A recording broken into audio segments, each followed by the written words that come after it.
disease according to their occurrence. We will enumerate and discuss the host resistance factors and the infection agent factors. And we will also explain the phase of infectious diseases, distinguish true pathogens from opportunistic pathogens, enumerate the virulence factors, and define the terms related to the host-microbe interaction. Okay? So the relationship between human host, kita ko itong human, and kita ko ng host sa mga microorganisms, and the microbial world is exceedingly complex. Kumbaga sa relationship status pa, complicated and complex po siya. Dagay siya mga kabit-kabit, dagay siya mga involvement, diba? There is constant interaction na ay mga motion and even changes. Up to now, there's a lot of changes to the infection, to the characteristics of the bacteria. And then the outcome of this relationship between human and then the microbes is influenced by their nutrition. Kindly take note, the factors that influence the relationship between the host and the microbes. The nutrients, okay? Nutrients are the nutrition, alright? The stress or the immune status, okay mo? The immune status, nag-trip to Jerusalem. You have stress levels sa host, alright? Genetic background also of the host, if that host is susceptible to that kind of organism, no, dali ra siya matakdan. No, some of the genetic or the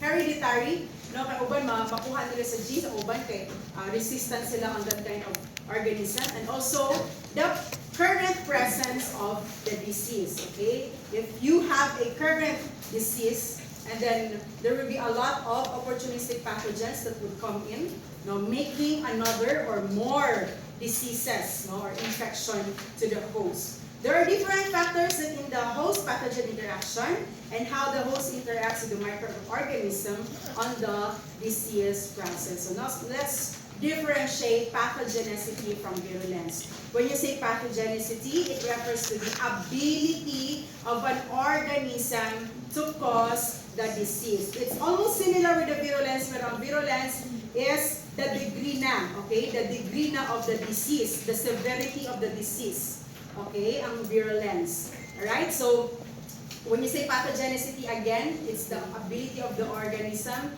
to cause the disease. So let's say, for example, isa ba mga example na to? Si Streptococcus. Okay, a lot of Streptococcus species have their different infections, no, or different ilang ma-cause the disease to humans. For example, Streptococcus pneumoniae. What do you think iyahang pathogenicity?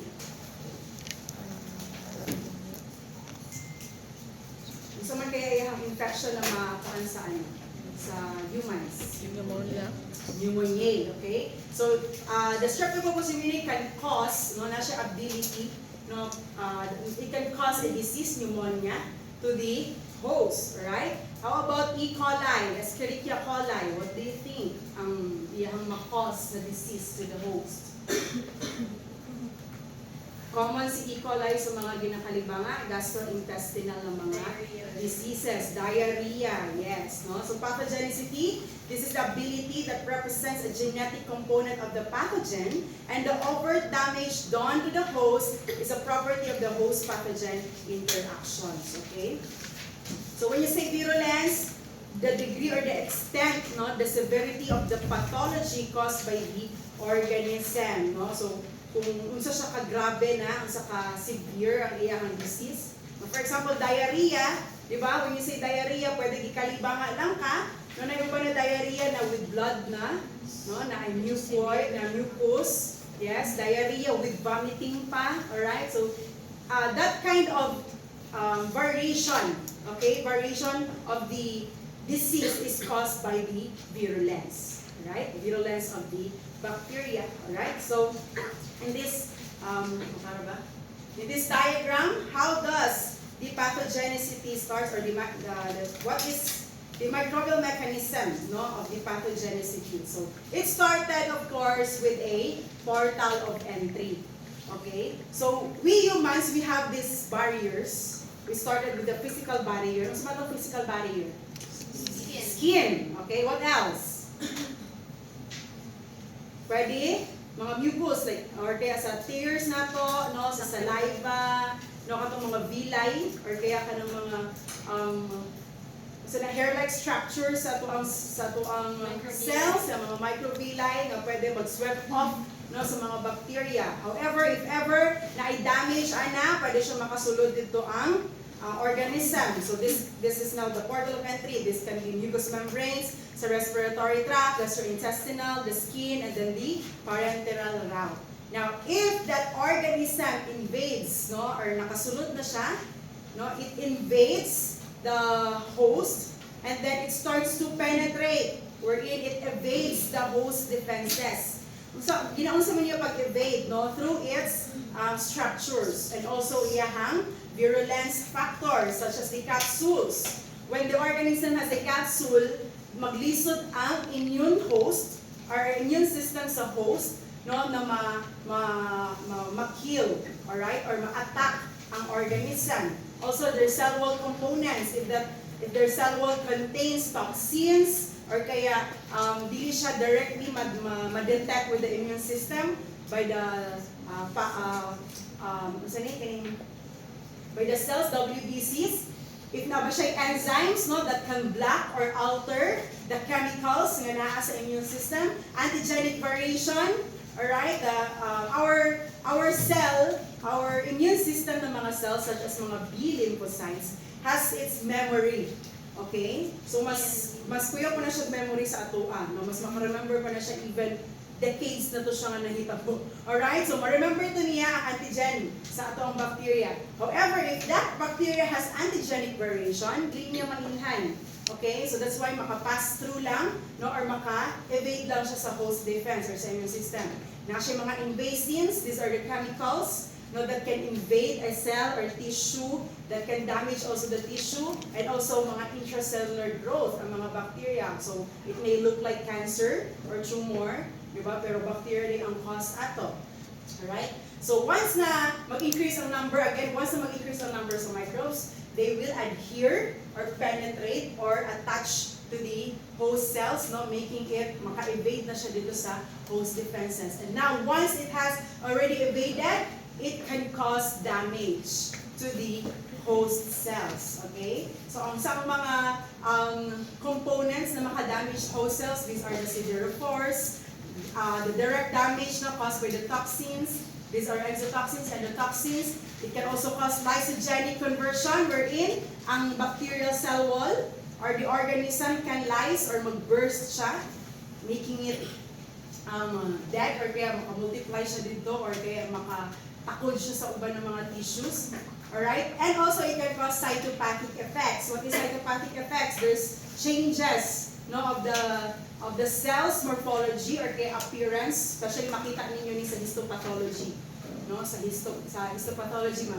Di ba na yung mga normal na arrangement sa cells, sa human cells and tissues, but with the bacterial invasion, it can cause cytopathic effects, no. So nani abnormalities dito, nagkaroon na ng mga tumor-like or kaya different ang mga arrangements or alterations sa normal na arrangement sa cells or even iyahang morphology. Then after that, no, once na makakause siya this, of course, there's a portal of exit. Right? So, generally, the exit, no, sa mga microorganisms is also the same with the portals of entry. So, for example, fecal-oral route. No? So, naka-ingest ka o population, for example, sa bacteria ni Shigella. Okay, Shigella is a causative agent also of dysentery, kanang diarrhea na waterfalls na pagka-diarrhea, okay? Or kaya with blood na siya, no? So, if naka-ingest ka, contaminated with, naka-ingest ka with a food contaminated with Shigella, alright? So, it enters the gastrointestinal tract. And then, once na naka-enter sa gastrointestinal tract, it starts to adhere to the cells, and then it starts to evade. Then after that, damage happens to the cells, and then ang portal of exit niya is via defecation. Okay? So, via sa diarrhea, or sometimes with vomiting. Okay? Or kaya si E. coli, the same pag kay Shigella, no? It can cause diarrhea. Alright? Now, infection means This involves the growth and multiplication of microorganisms that cause damage to their host. Okay? Alright, so it is the bodily invasion of pathogenic microorganisms that reproduce, multiply, and then cause disease through local cellular injury, toxin secretion, or antigen-antibody reaction on the host. So there are different types of infection. Ang infection doesn't only mean with the bacterial infection, but infection can also be viral or caused by viruses, caused by bacteria, caused by parasites, fungi, or even mga prion. Okay? So yung mga prions, mga organisms ni sila na wala yung mga DNA. They just have these cellular structures such as cell wall, tapos sila mga cytoplasm, pero wala silang DNA. But they can cause also infection, especially sa humans. Okay? So what are the types of infection according to their causes? So these are autogenous infection. When you say autogenous, what do you mean autogenous? Auto? Self, okay? Or caused by microorganism from the microbiota of the host. So, yung microbiota? It means the normal or commensals, no? Commensal or normal flora sa human or sa host, no? Not necessarily sa gut. For example, may bacteria na present sa gut. Okay, na may bacteria na present sa skin. So, normal flora na sila. If ever that skin, no, nagkaroon lang ka ng portal of entry na nasugatan siya, then that microbacteria na present sa skin can cause infection. Alright? That's called autogenous infection. Kung asa siya normally nag-reside na area sa host, no, then makakause siya infection, then that's what you call autogenous infection.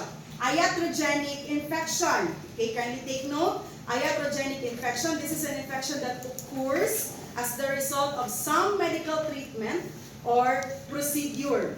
Okay, so for example, surgery ka, kay tumatalagin ni rupture ang appendix. Nagkaroon ng appendicitis, but then there's rupture of the appendix. So pag surgery sa imuha, imbis na maayo ka, okay, ang imuha lang reason sa surgery is the appendicitis, gitanggalan kag appendix, no? But then there's an microorganism na nag-take opportunity ato, no, from the medical procedure, no? It can be na-contaminate ang gamit sa doctor, or kaya contaminated ang fluid or ang water or ang unsa ba nang mga ipanggamit sa medical or surgery na procedure. So dito ka nagkakuha og iatrogenic infection. So by other example kanang mga gipang NGT. Okay? No, kanang nasogastric na tract nga ginapabot nga kanang mga patients na dili na makatindo or kaya mga comatose na, mga bedridden na, gina-NGT na sila para madiretso ang ilang food, no? Blender ilang food. So sometimes makakuha sila infection from that, no, from the medical procedure itself. Okay? Now, opportunistic infection. What do you mean by opportunistic infection?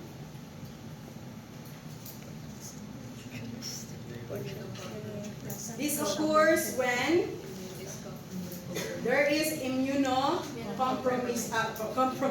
Okay, now immunocompromise ang isa ka patient. If nag-suppress, no, nag-down ang iyang immune system, the organisms present, or kaya especially mga normal biota or mga microbes nga naa inside, can cause the infection. It will take its opportunity to cause the infection.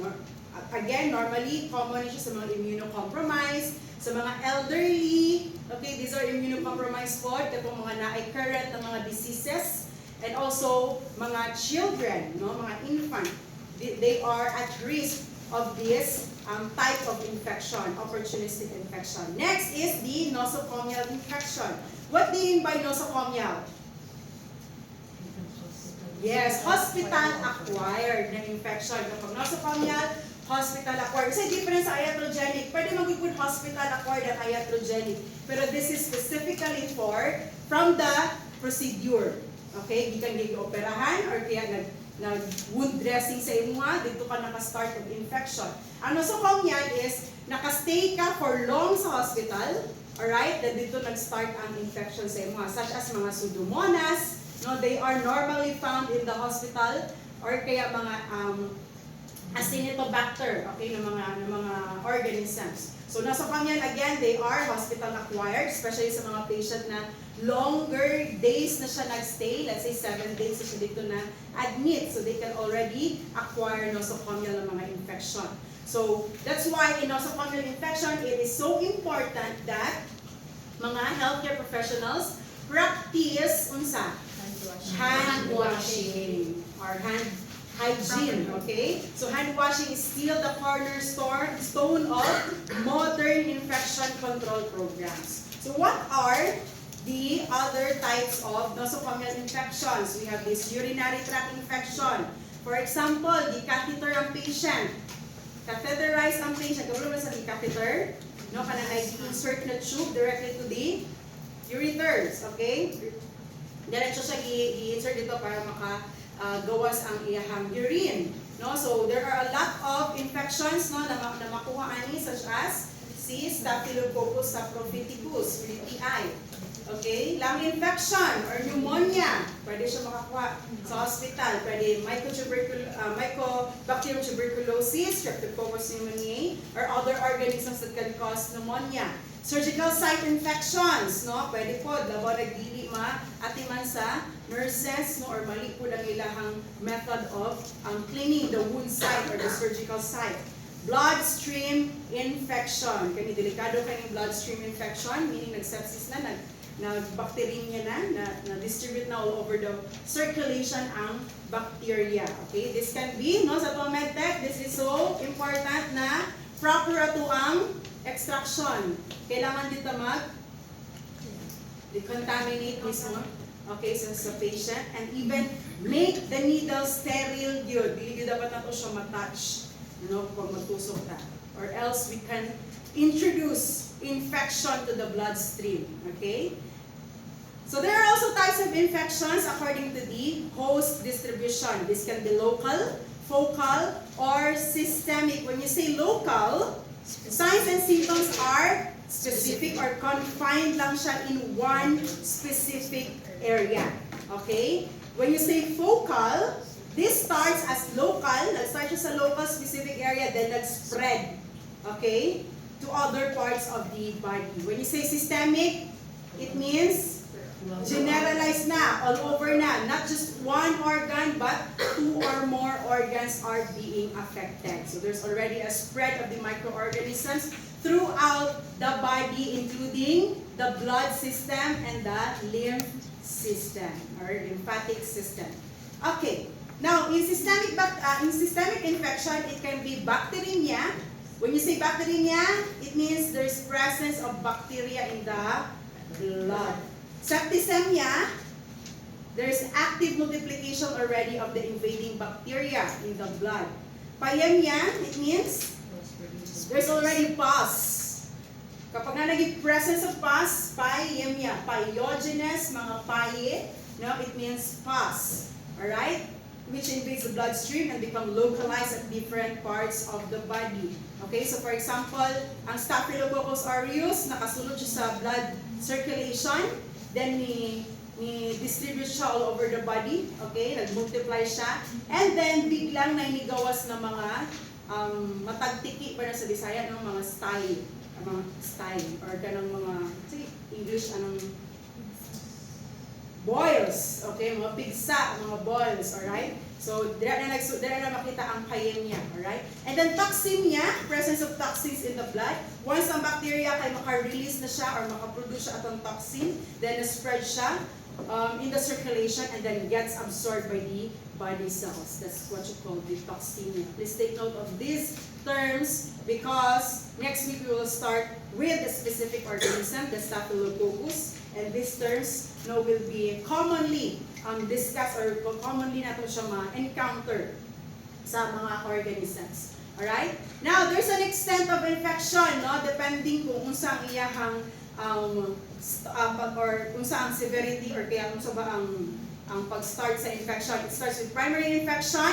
It means initial, no, nagsugod pa ang infection. Secondary infection caused by opportunistic pathogen after the primary infection has weakened the host immune system. So usually, ma-encounter ninyo ni sa mga doctors kaya sa inyong mga medical certificate, no, primary infection of pneumonia or secondary or pneumonia secondary to diabetes, pneumonia secondary to UTI infection. Kana ni ulbo siya nga infection after the primary na infection na nag-weaken, okay, sa immune system sa host. The latent infection, it's the silent phase, causes no noticeable illness in the host. When you say latent, meaning present ang organism din ha, pero walay infection siya nga, or walay ka ng physical, no, na symptoms, signs and symptoms nga na naibigay ang microorganism. Okay, so present na siya, it can cause, or wala siya nag-cause the infection, present na siya mismo sa host, okay? Latent infection. So for example, isa man yung mga latent infection, okay? Mga syphilis. Okay? Syphilis, treponema, at treponema pallidum ang causative agent for syphilis. No? So there's a primary infection first, kaya makakita siya signs and symptoms. Pag-abot niya sa latent infection, ang iyang thinking kay okay na ko, kay wala na ko yung signs and symptoms. Feeling niya, free na siya from the organism, from the syphilis. Okay? Pero di ay, no, pagkahuman, no, na kay, usually para namin context sa syphilis. Syphilis is a sexually transmitted na disease. No, so, nakay makita ng mga warts or kanang mga papules sa genital area nimo. Okay? Now, if, no, ma-start ka trip or kaya dili ka ma-trip. Mag-start na nga sa dili ka ma-trip. Alright? For pila ka months na nag-pass, that symptoms will mawala siya. Okay? And then mawala po ang fever, mawala ang weakness sa imong body. So you may think na I'm okay, no, naka-recover na ka. Okay? So mostly sa mga, especially sa mga Americans, no, common mo kuning syphilis sa Americans, once na mawala na tong symptoms, they continue their practice, no, multiple partners, nag-ano sila mga sexual activities. Then that time, they don't know nga present gyapon ang organism, so therefore naka-spread gyapon sila sa syphilis. Okay? So money delikado sa latent infection. No, you may think you're okay or freed na from that kind of organism or that kind of infection, pero wala pa gyud di ay.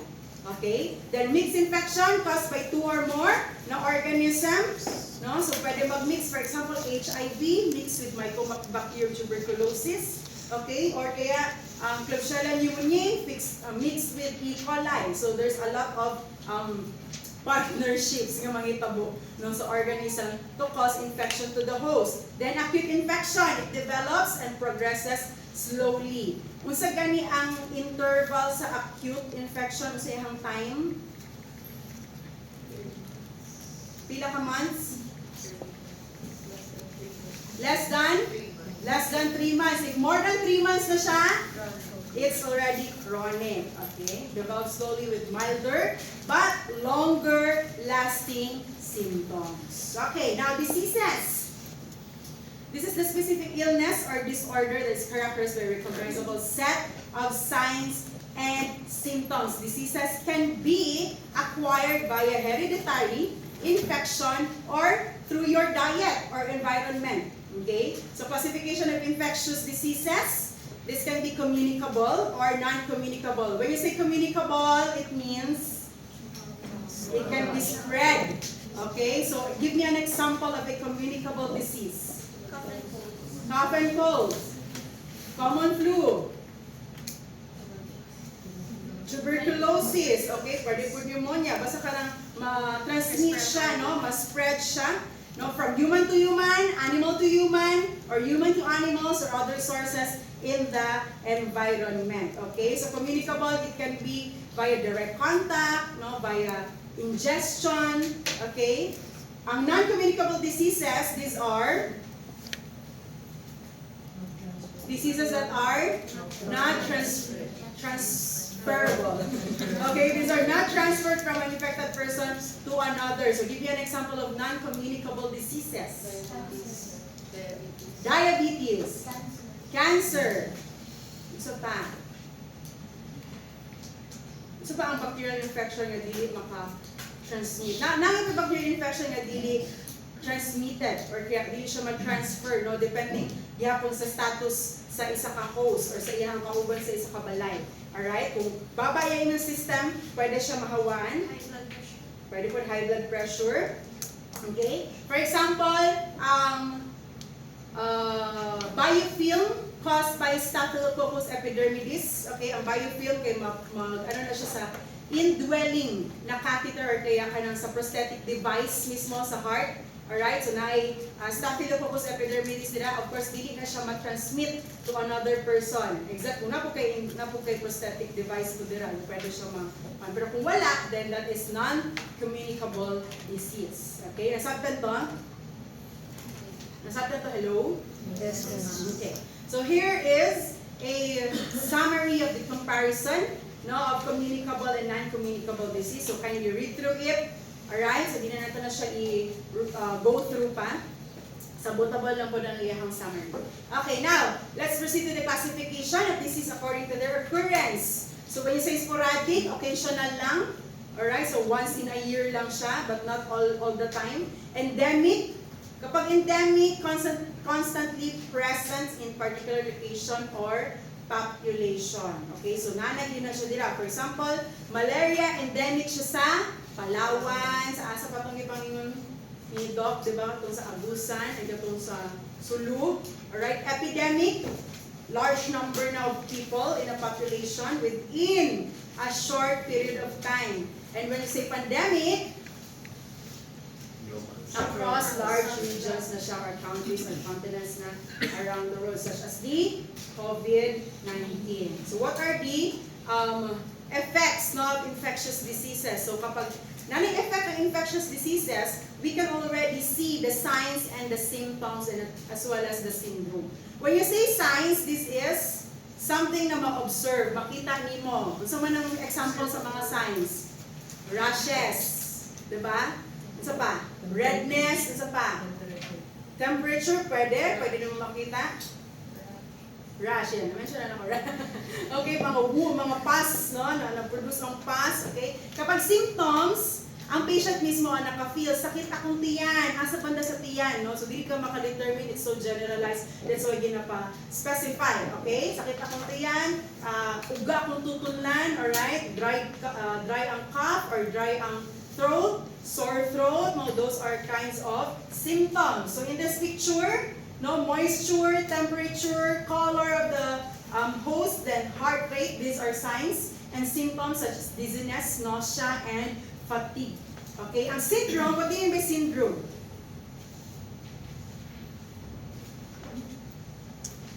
What do you mean by syndrome? Yeah, collective term na siya of the signs and the symptoms. Okay? So collective na siya na term of the signs and symptoms. So there are phases of infection or infectious diseases. So this can be incubation. Incubation, exposure to the onset of symptoms, no? Nagasugod pa lang ang bacteria, nag-adapt siya dito sa host cell, alright? Nag-start na siya multiply. With prodromal period, there's already appearance of the signs and symptoms. Clinical period, there's already the peak of the infection. Decline, subside na ang signs and symptoms. Then convalescence period of recovery. Okay, sometimes, in period of recovery, dira po siya infective. Ay kanang, makahawa. Sige, ano term na? Ha? It can be infected, yeah. Pwede siya makahawa sa iyang, sa convalescence na period. Alright? So, what are the predisposing factors of the disease? No? So, pwede siya makahawa because of the gender. Okay? Na ay specific lang sa female. No? Sometimes asymptomatic sa mga male, pero symptomatic sa mga babae or asymptomatic sa mga babae, sa mga lalaki kay symptomatic. No? There can also be genetic factor. Climate and weather. Okay? Sa Pilipinas, common man ang mga infections such as pneumonia, kaya ba magsimot ta because we are in a, unsa man na to ang country? Tropical and humid pag yun na country. Nutrition, no? It depends on your nutrition. Sige, tap yourself down, no? Say nutrition. So yung mga nutrition din ha. Do you eat the right amount of sugar, no? Right amount of fats? Diba? If in excess, anak, dirap yun, no? Mag-take opportunity ang mga microorganisms, no? Mag-invade sa inyong kay mas kuan na to na nutrition, especially ang sugar. You know, bacteria loves sugar. Okay? Kung mga diabetic na patient, they can have non-healing na wound. And so, in complication with that, may mga bacterial infections. Okay? Fatigue or stress, environment, lifestyle, age, and even the occupation. Okay? There are general classes of bacteria. They can be pathogenic. When you say pathogenic, it means yes, it can cause disease. So kapag yung pathogenic at ang i-term din pathogenic, mo bling na din sa inyong thoughts na it is infectious or it can cause diseases. So a true pathogen, this can invade the tissues. It is capable to invade the tissues. While opportunistic pathogen, no, they take opportunity sa mga immunocompromised. Alright? Okay, mostly mga opportunistic pathogens, these are organisms that inhabits naturally the healthy person. Pero once na mag-decline iyang immune system, it takes the opportunity to cause disease. The non-pathogenic, they are incapable of causing diseases. They mostly live in the environment, such as mga saprophytes. Okay? Alright. So, some non-pathogenic bacteria live on the surface animals as normal flora. So, may mga normal flora or mga non-pathogenic sa human host. For example, sa vagina, na normal flora dira, okay? Sa throat, even sa oral or sa mouth, diba? Na ay mga normal flora dira. They help balance the ecosystem of the host para po dili siya too much na or kaya it can help also digest or make balance sa host mismo. Okay? So, the host and microbe relationship is symbiosis. Okay, so there are actually three types lang, di ba? In our parasitology, dagantag na discuss ng mga symbiosis. So, mutualism, when you say mutualism, it means both the parasite or the microorganism and the host benefit with each other. Commensalism?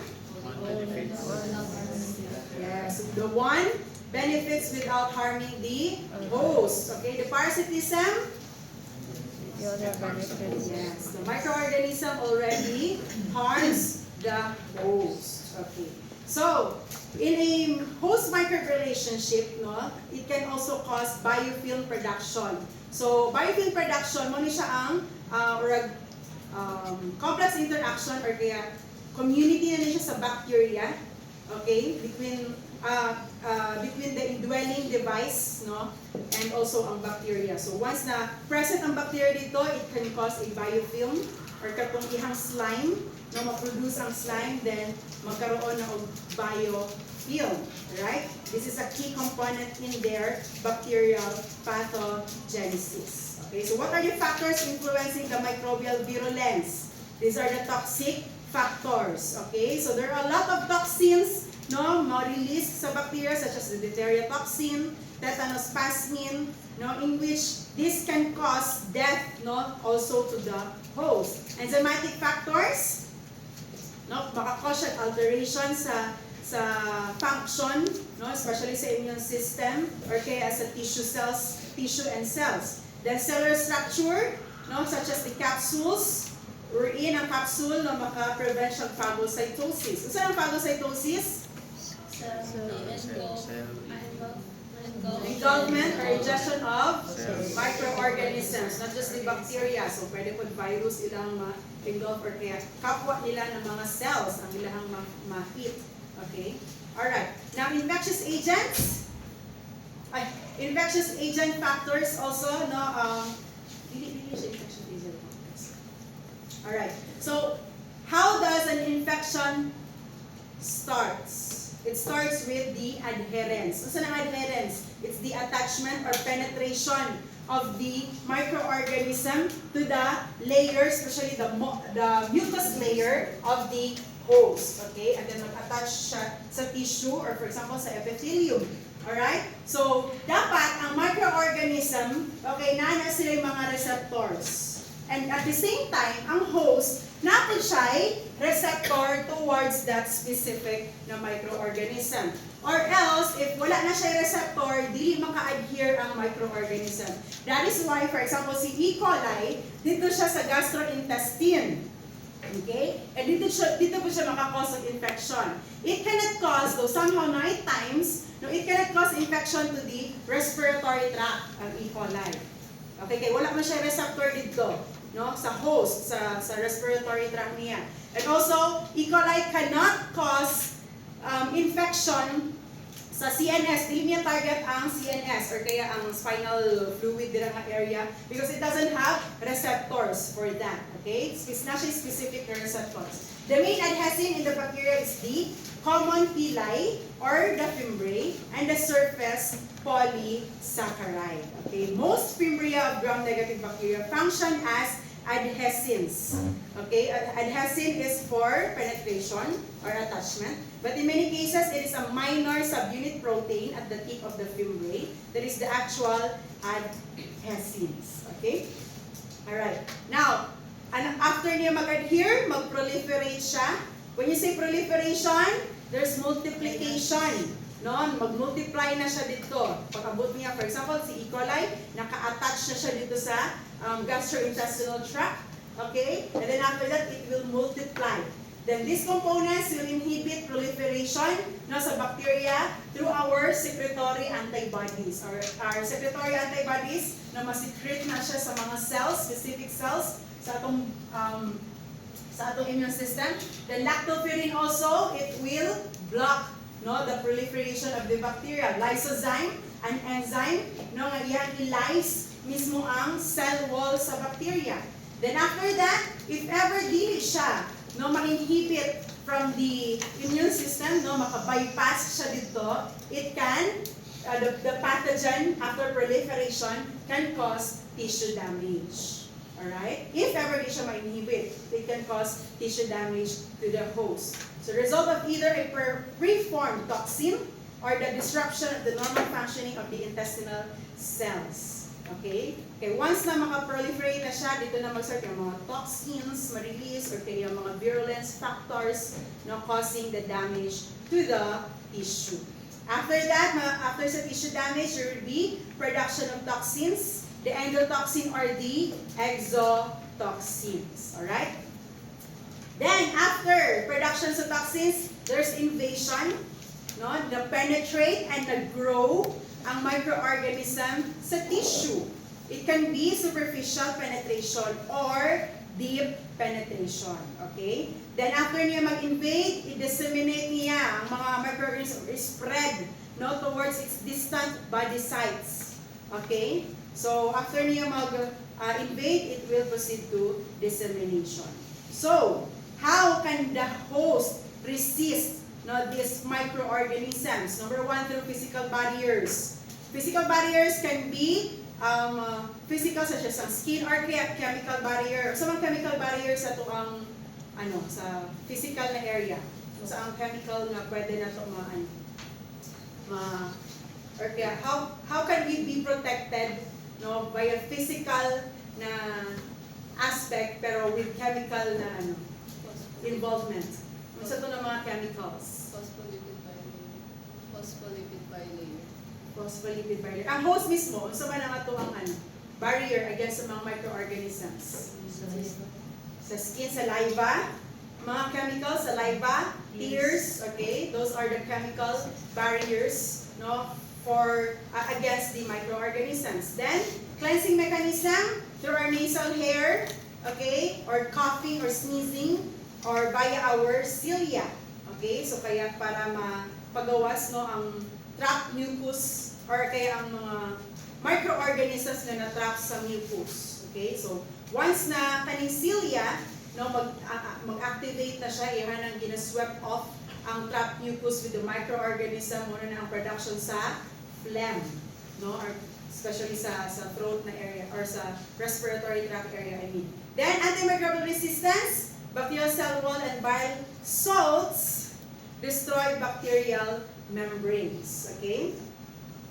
The lysozymes or kaya mga beta-lactamase, sa organism nito beta-lactamase. Okay, antimicrobial resistance, mga lysozymes, no, sa host mismo against the microorganism. Then indigenous or normal flora or the microbiota, there can be resident microbiota and transient microbiota. Residents, these organisms that temporarily inhabit and then they multiply and then they colonize that area for months or even years. No, or kaya all throughout your life, forever na sila dira. These are resident microbiota. Transient, kadyot lang sila. Okay, but they do not multiply. They just inhabit, but they do not multiply and colonize. No, until there is a immune response. Alright? Then, phagocytosis. Okay? Ang phagocytosis, this is the kind of host defense, no, against the microorganisms. Once na naka-bypass na ang organism from the physical barriers, okay, ang phagocytosis, ang atong white blood cells, specifically mga phagocytes, polymorphonuclear cells, mga macrophages, they engulf, they eat, and then they destroy this bacteria through endocytosis. Okay? So another host resistance or another host defense is via inflammation. Okay? So sa inflammation, naagapon nila ang phagocytes, complement system, coagulation system, and even the cytokines. Alright? So there are 5 cardinal signs. Take note of this. 5 cardinal signs of inflammation. When you say pain, it means, or other term for pain is dolor. D-O-L-O-R. Dolor is pain. So if you feel pain, it means, no, there can be bacterial infection. Alright? So, or kaya, hindi lang bacterial infection, pero it can be bacterial infection. Also, heat. No, it means, our other term for heat is calor. C-A-L-O-R. Calor for heat. No, naka-experience mo mga na, nakanamurag nag-start siya o kanang, init lagi nga part. Then, na-feel lang mo, nga nagburot siya. Okay? Then, pagkaugma, kay nanay-nana. Blisters. Yeah, start nag-blisters. Then, mag-start na ugpas. The next day, no, kung mag-progress din siya to that kind of infection. Then, there's redness. Now, redness also known as the rubor, R-U-B-O-R. Redness is rubor. Makita ng mga patches. No, redness, that's already a sign of inflammation. It can be bacterial infection or kaya other symptoms. Okay, then swelling. Swelling or tumor. Okay, swelling or tumor. Next, loss of function or functiolasa. Alright, functiolasa. Okay. Then, immune response, another host defense is via the immune response. Imagine, no, murag ka ng gera ato ang kaya sa sundalo, go the line up. No, daghan kay tag host defenses. So, dili ka basta-basta ma-infect. Or if ma-infect man ka, you can recover because of these defenses. So, another is immune response in which the host provides the ability to create a specific protective response against microorganisms. So, the immune system can memorize, and then kapag ma-memorize na niya, pagbalik sa organism na kaya na niya i-kill, i-destroy ang microorganism so that it can't cause infection again. Okay? Right? Because it has memory, no? Na more than 1 terabyte na memory. Alright? The immune response can either be humoral or cellular. When you say humoral, na antibody mediated na, no? So, ang mga antibodies, these are secretions or mga proteins na against, no, sa mga microorganisms, antigens sa mga microorganisms. Cellular, no, these are mga WBCs na mga cells na involved in this type of immunity. Okay. So what are the modes of transmission? No, ano ta infect, no? Anong contagious? Maging contagious ang isa kang infection because of this mode of transmission. Take note of the 5 major mode of transmissions. It can be direct contact. Okay, contact transmission or direct contact. Direct contact via kissing, sexual activity, skin to skin, no? Kanang basta mag-touch lang, that is direct contact. What else? Ingestion. Ingestion, okay, food-borne. Alright? Then, droplet-borne. Droplet-borne. So, you cough or you sneeze, diba? So, droplet siya. What else? Via? Vector-borne. Okay? Pila ito itong na-mention? 4 na. Ang ikalima is zoonotic infection. So, from the animals, no? To humans. So, pwede siya, for example, rabies, rabid animal, then makagat ka, then you get the rabies. Okay? So, airborne or droplet, direct contact, then ingestion, vector-borne, and the zoonotic infection. Alright. Okay.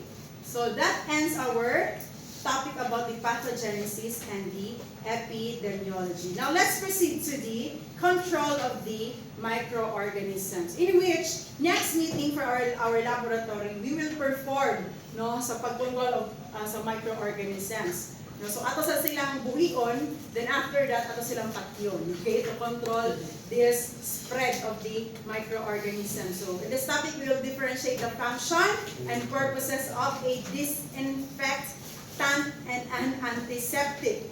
We will describe the mode of action of each agent. We will also discuss the practice of universal standard precaution. We will describe the 4 categories of biosafety levels and describe the different types of the biosafety cabinet. Though na-discuss na natin sa ito ang first na laboratory activity ang mga biosafety cabinets. So in the early civilizations, no, the humans practice salting, smoking, pickling, drying, no, para ma-preserve nila, no, ang food, no, kay para dili ma-spoil ang food, and even clothing, no, they expose the food, clothing to sunlight. All right. In the mid-1800s, it was Semmelweis and Lister who developed aseptic technique, okay, in which it prevents the contamination of surgical wounds. Alright? Ignaz Semmelweis o si Joseph Lister. Alright? Now, aseptic technique is the standard precaution. Okay? So, ang aseptic technique, muna siya ang nasa standard precaution, and it practiced to protect the patients from the healthcare-associated infections. Before, nosocomial infections cause death in 10% of surgeries. Then up to 25% mothers delivering hospitals die due to the infection katong puerperal fever. Remember pa ninyo itong history na discuss na to? Yes. Okay. So now, what are the controls of microorganisms, no, or microbial growth?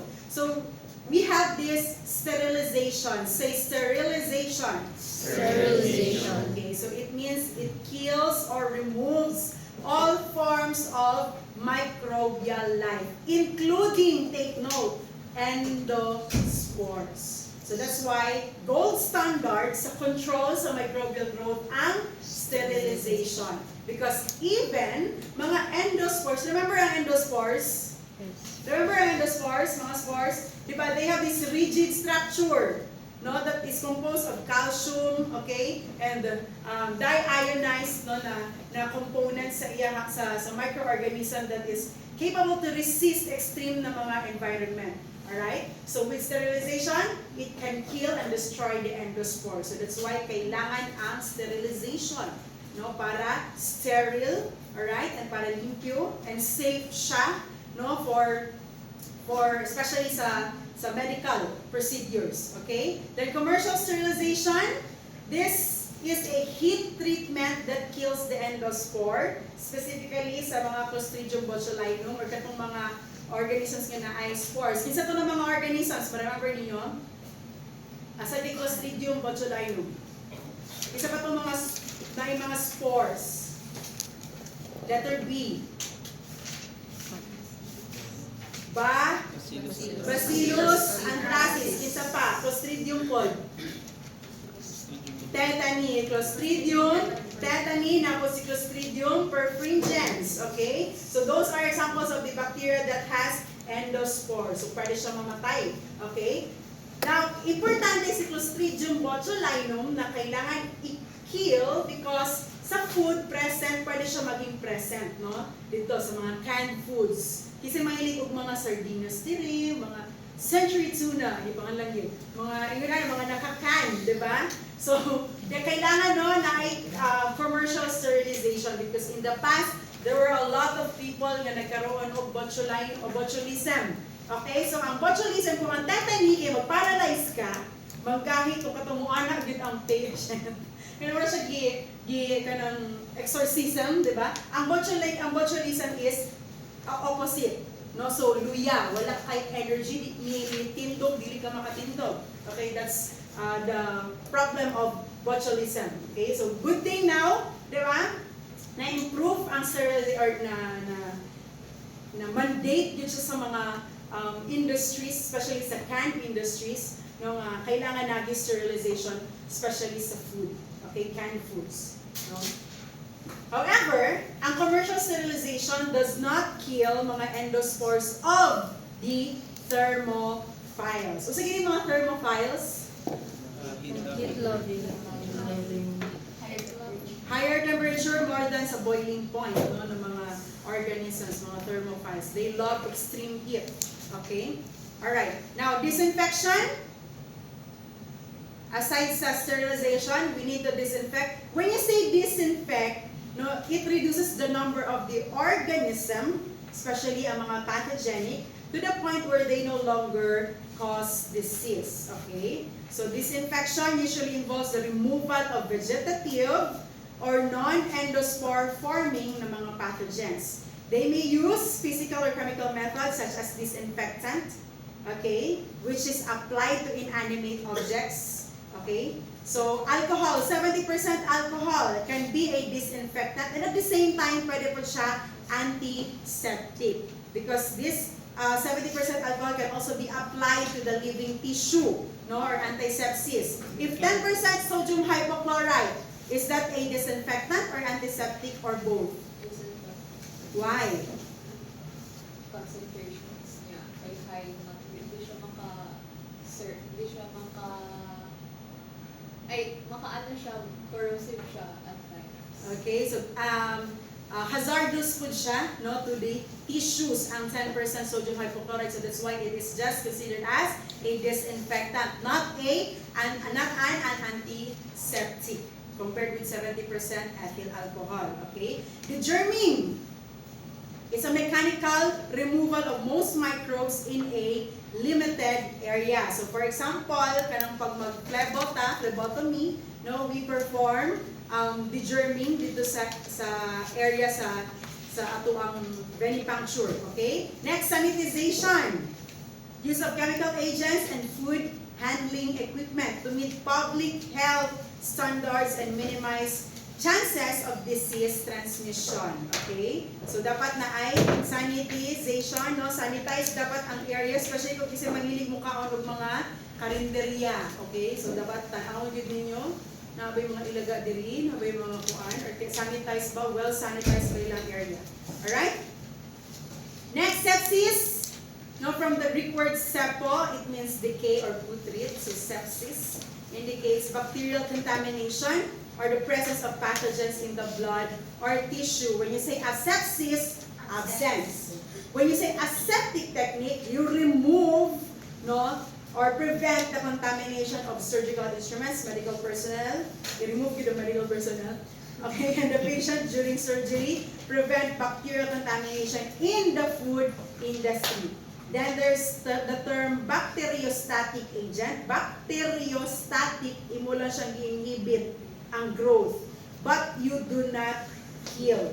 Okay? Bacteriostatic again, alright? Inhibit lang, wala nimo siya i-kill. Bacteriostatic.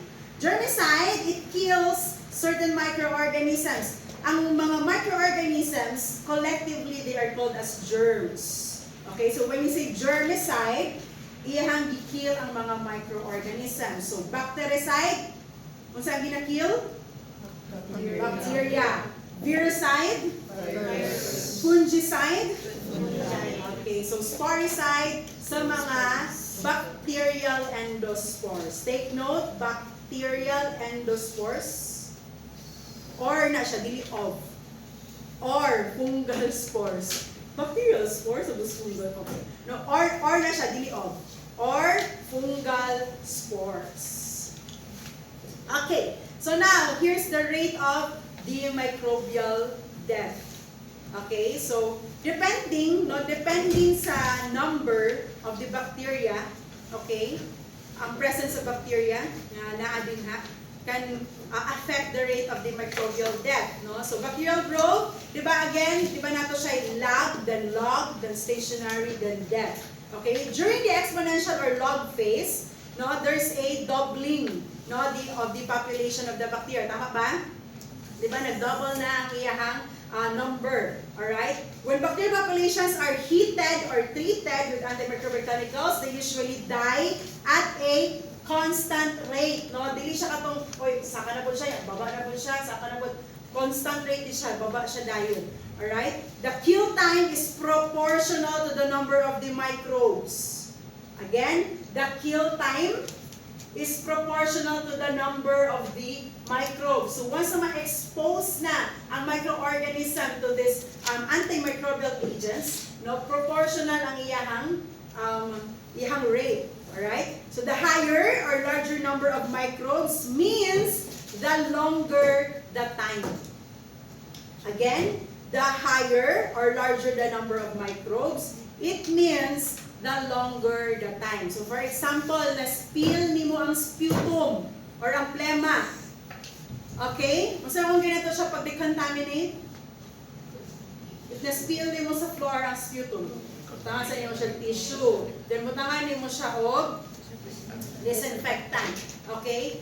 Knowing na ang sputum, daghan pa na siya microorganisms or wala? Wala pa siya microorganisms? Daghan, okay? So, dapat longer po imong time of exposure sa microbiological agent or antimicrobial agent, I mean. Okay? Longer exposure dapat. So, the more higher yung number, the longer dapat imong exposure sa sa agent, okay? To kill that microorganism. The rate of microbial death is important to develop standard protocols of this infection. So, that's why sa laboratory, if ever mag-disinfect mo, di ba yung 2 minutes, spray sa ninyo yung table, then 2 minutes, leave it for 2 minutes, then i-wipe. Ang umasa yung spray, then wipe. Ayun, dili to effective, no? So napagyapon dito ang organism. The goal is to find out the minimum time needed to achieve acceptable level of sterilization for a specific purpose. Okay? So there are several factors that influence the effectiveness of antimicrobial treatment. It can be the number of microbes. Okay, so kung less lang siya, pero gihapon, gihapon siya, mag-grow, mag-multiply gihapon siya, no? Mag-exponential growth gihapon siya. But then, again, ang factor, no, it can be dili effective ang antimicrobial treatment because mas daghan ang number sa microbes compared sa imuhang quantity na gibutangan na antimicrobial treatment or exposure nimo sa antimicrobial treatment towards these microbes. Then, the type of microorganism. Now, for example, Staphylococcus aureus. Medyo daligyo na sila makill. Pero what if capsulated siya? No, so medyo lisod, kaya na siya covering pa, extra layer of covering for protection. No, or kaya, what if na siya spores? Okay, so dili siya dali ma-destroy with the antimicrobial treatment.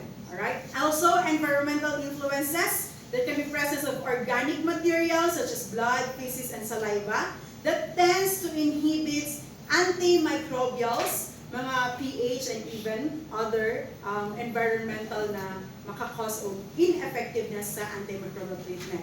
Also, the temperature, no, and pH, the concentration, and the age of agent. Okay? Kita ni mo expired na, ay pwede pala daw ni, so gamito na lang nato. Di na gid siya effective. Or ang concentration, no? So, gamay na kaayo. Okay? Ang iyang concentration sa imong pag-dilute, for example, sa sodium hypochlorite, so dili gid siya effective to kill the organism. Okay? So if ever too much concentrated po kayo, na po na yung tendency nga dili po siya effective. Okay? So time of exposure, again, more effective at longer times ang exposure sa antimicrobial treatment. Heat treatments, longer exposure compensates for lower temperatures. And then also, if mag-evaporate ba na dayon ng antimicrobial agent or ma-diffuse ba siya dayon. Okay? So what are the physical methods in killing the microorganisms? Via heat. Say heat. Heat. So via heat, the nature niya ang enzymes and proteins of the microorganisms. So there are different na heat temperature. There can be thermal death point, thermal death time, and decimal reduction time. When we say thermal death point, lowest temperature at which all of the microbes in a liquid suspension will be killed in just 10 minutes. Okay? So gibotang mo, for example, ang kanang mason jar, yung gipabukalan sa tubig. Alright? In just 10 minutes. So pwede na siya makill ang mga microorganisms at lowest temperature. Pwede okay? Thermal death time, minimal length of time in which all bacteria will be killed at a given temperature. The decimal reduction, time in minutes at which 90% of bacteria at a given temperature will be killed, and used mostly ang decimal reduction time in the canning industry. So there is also moist heat, wherein this kills the microorganisms by coagulating their proteins. Take note, kapag ma-coagulate ng proteins, it's the moist heat. It is much effective than dry heat, ang moist heat. So isa sa example sa moist heat is in boiling. Okay, boiling. Kano sa kamakaingon nga nag-boil na? Nanay, production of bubbles, okay? And that means na the temperature of the heat is already at 100 degrees Celsius or more at sea level. So in boiling, kasi ang ginakill ang vegetative forms of the bacterial pathogens. O sa gitong vegetative forms sa pathogen? Meaning, nag-aamsa siya. Capable siya to infect. multiply, capable siya mag-usa pa. Survive, infect, yes. Muna siya ang vegetative form sa microorganisms, sa bacteria. Almost all viruses, ma-kill sa boiling. Fungi, and also the spores of fungi. Not the bacterial spore, but the fungal spore. Kita ba mo sa katong laboratory na to last time? Diba, itong spore, itong circles sa fungi, sa molds na kita now, those are the spores. And then it can be killed via boiling, alright, within just 10 minutes or less. Endospores of the bacteria, pag endospores gani, it means bacteria na siya. Kapag fungal spores, katulong sa molds. Para dili kayo mo ma-confused. And some viruses are not destroyed quickly via boiling. However, brief boiling will kill most pathogens, such as the hepatitis virus, which can survive up to 30 minutes of boiling. Okay? Then endospores can survive up to, take note, pila ka hours? 20 hours or more of boiling. That's why you need to have autoclaving. Okay? So autoclaving, this is a moist or steam under pressure na physical method to control the microorganisms. So we need 121 degrees Celsius at 15 pounds per square inch or PPI. This is the pressure for 15 minutes. Ma'am, para sure, pwede ba siya mag-abot until 30 minutes? Or like maximum na It depends. That's a good question. Ang ideal is 15 minutes, but it depends kung sa kadaghan imong gisulod sa autoclave. If puno yung autoclave, you have to extend the time para ma-sure nga ma-penetrate gid niya or makuha or ma-kill gid niya itong mga organisms, especially the endospores of the organism. Okay? Nasatan ba? Alright? So there's a question, pwede ba daw ma-extend from 15 minutes to more ang temperature, ang time sa autoclaving? It can be if and only if daghan imuhang i-autoclave. Alright? Pero kung enough lang siya sa katong amount na imong ibutang sa autoclave, then enough na ang 15 minutes. Okay? So this is the most common method of sterilization for materials not damaged by the heat. Okay? So nga nung 121 degrees Celsius man, nga nung 15 pounds per square inch man ang pressure, nga nung kailangan man ay pressure. Kaya parang humumok mo pa rin sa karne. Humumok ang ano. Okay? Then nga nung for 15 minutes man. Okay? That is a question and that means that is your assignment. Next meeting. On Wednesday.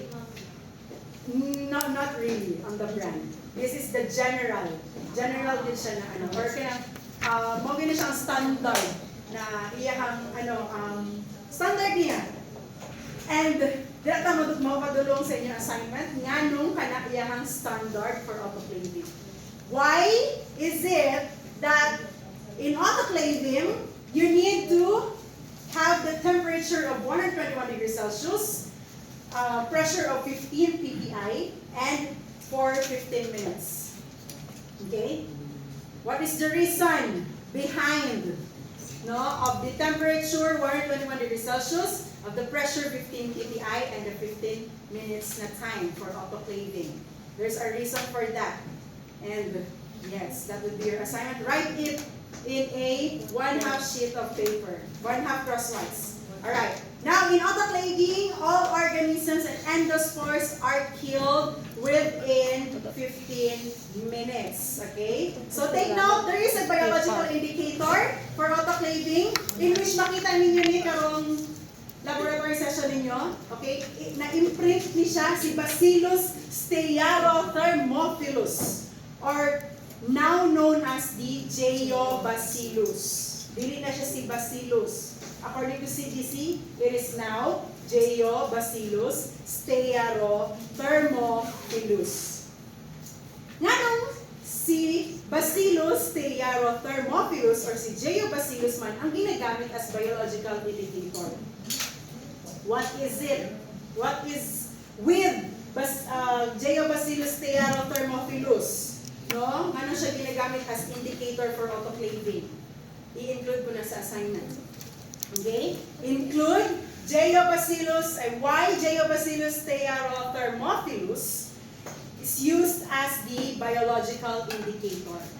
Unsay nasa iya, unsay na sa structure, no? What is the reason why it is used as the biological indicator? Okay, now let's proceed to another physical method, the pasteurization. Okay? So pasteurization, isa gani ang naka-discover is Pasteur, in which this process prevents the spoilage of the beverages, especially ang beer, wine, milk, mga juices, but it does not sterilize. Present pa yan po ng mga microorganism, however, reduced lang ilahang number para dili siya maka-spoil. Okay? It can be classic method of pasteurization wherein the milk is exposed to 65 degrees Celsius for 30 minutes. Kapag high temperature, short time pasteurization or the HTST, no, which is used na siya karon, the milk is exposed to 72 degrees Celsius for just 15 seconds. Uro lang siya gipakurutan. Init, lang. Okay? Then ultra high temperature pasteurization, milk is treated at 140 degrees Celsius for 3 seconds. Ultra high temperature pasteurization. No, kagyot na kayo. Wala siya giagi sa machine. Alright? For 3 seconds at 140 degrees Celsius. So what is the advantage of UHT? The milk can be stored at room temperature for several months without spoiling, no, the milk. Okay? Now, there's another method, that tyndalization, in which mo siya ang ginagamit sa mga canned gihapon, especially sa mga canned tomatoes. Okay? So, intermittent lang ihang sterilization. So, saan ang intermittent? Now, there's different na, or kaya 3 succeeding days. So, liquids and other items are subjected to free-flowing steam for 30 minutes on each of 3 succeeding succeeding day. So first day, all vegetating microorganisms except the spores are killed. On the second day, the spores are killed by steam. And on the third day, the remaining spores are killed. So dili na siya tong basta lang na-canned ang tomato, diretso na siya release. It undergoes the process of tyndalization. Okay? So tyndalization is named after the inventor John Tyndall. Okay, double L, John Tyndall. No, siya ang naka-invent ani na process no, para ma-remain or ma-maintain gihapon ang quality sa tomato. Pwede gihapon siya makaon. Dili siya katong latak kaayo. Okay? Alright.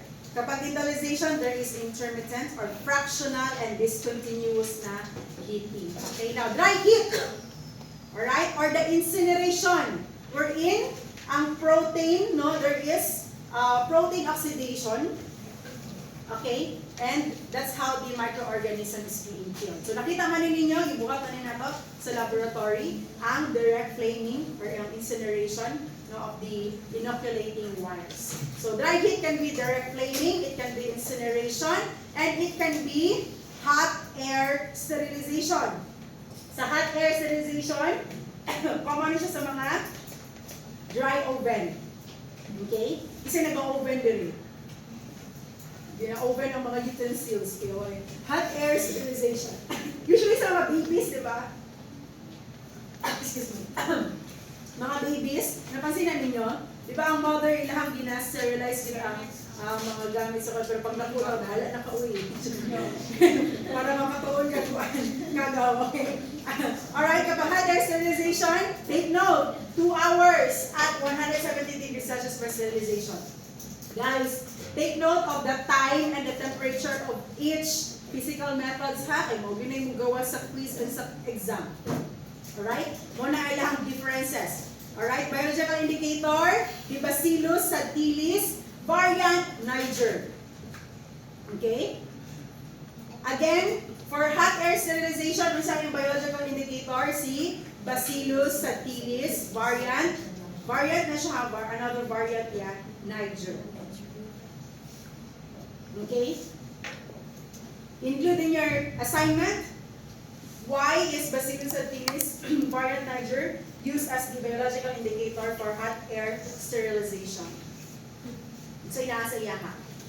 Anong siya? Anong siya man? Anong dili man si Bacillus anthracis? Okay, anong si subtilis variant Niger man yun? Okay? Now, filtration.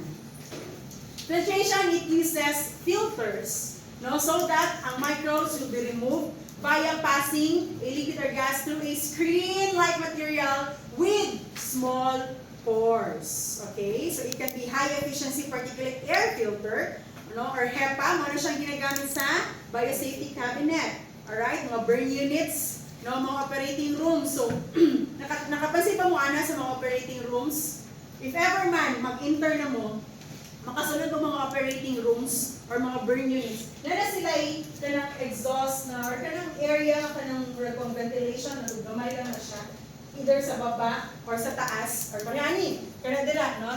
Sa mga hospitals, dinabutan nila HEPA filters.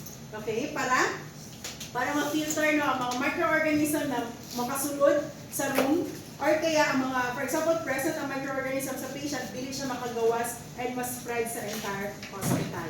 Okay? Membrane filters, there's a uniform pore size used in industry and research na filters. Okay? Different sizes. No, sa atong mga filters, 0.22 micrometer and 0.45 micrometer pores for bacteria na filter. Okay? And para ma-filter ang mga bacteria. They don't retain spirochetes. So itong mga spirochetes, usay siya sa spirochetes? Spiral. Mycoplasmas, so yung mga mycoplasmas?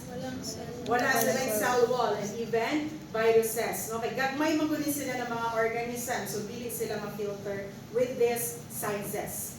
In 0.01 micrometer pores, it retains all viruses and some large proteins. Viruses, take note, pinaka-small pag yun na siya, gagmay yun na siya kaayo than the bacteria. Kung gamay na yun si bacteria, nakita niyo sa microscope how much more si virus. Di na di siya maklaro. Okay. Now, low temperature can also inhibit microbial growth. Okay, refrigeration via freezing. Okay, there's flash freezing and then slow freezing. We're in sa slow freezing. Okay, ice crystals no disrupt the cell structure of the organism. Alright, so there are vegetative bacteria that can survive for 1 year and most parasites are killed by a few days of just freezing.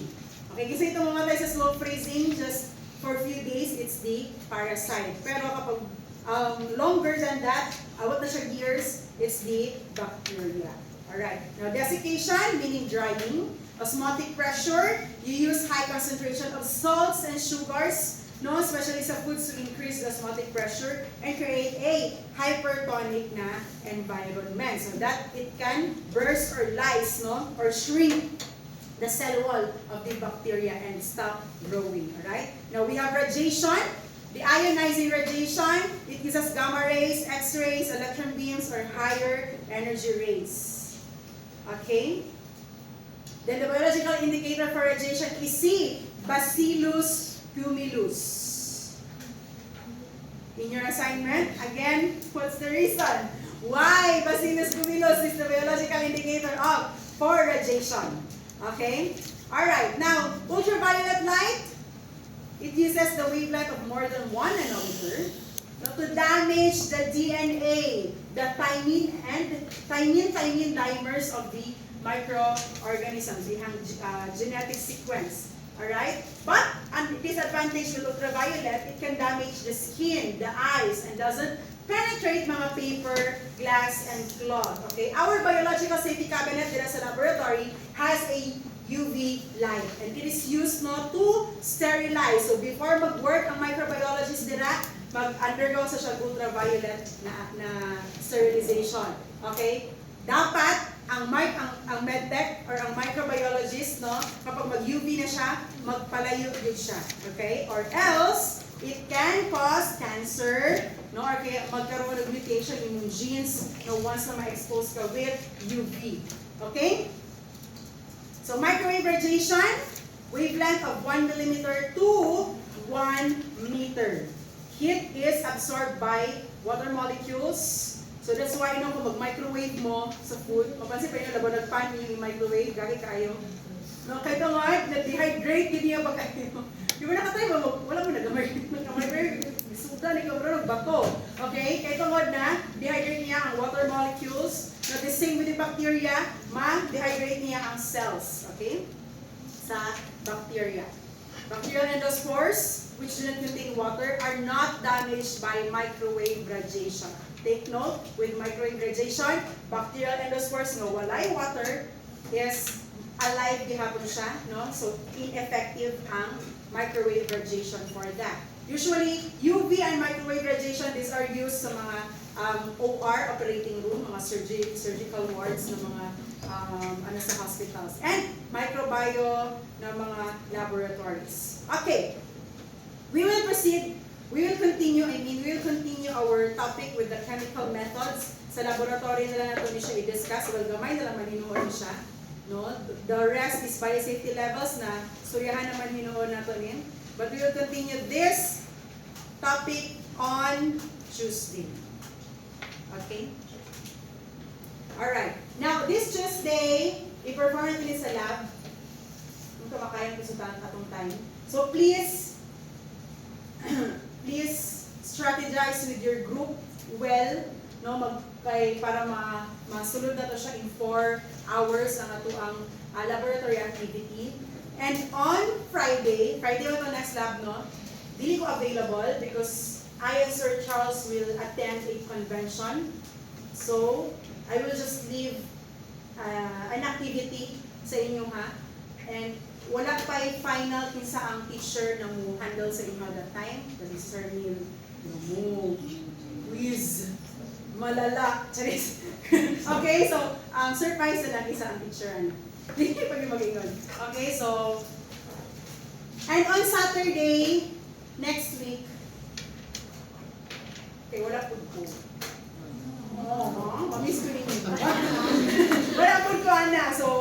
Thursday, Friday, Saturday, magod ang conference. So I will also give you activities for that, and there will be also substitution na teacher. Pero feeling ko na ako si Sir Neil. Feeling ko na ako si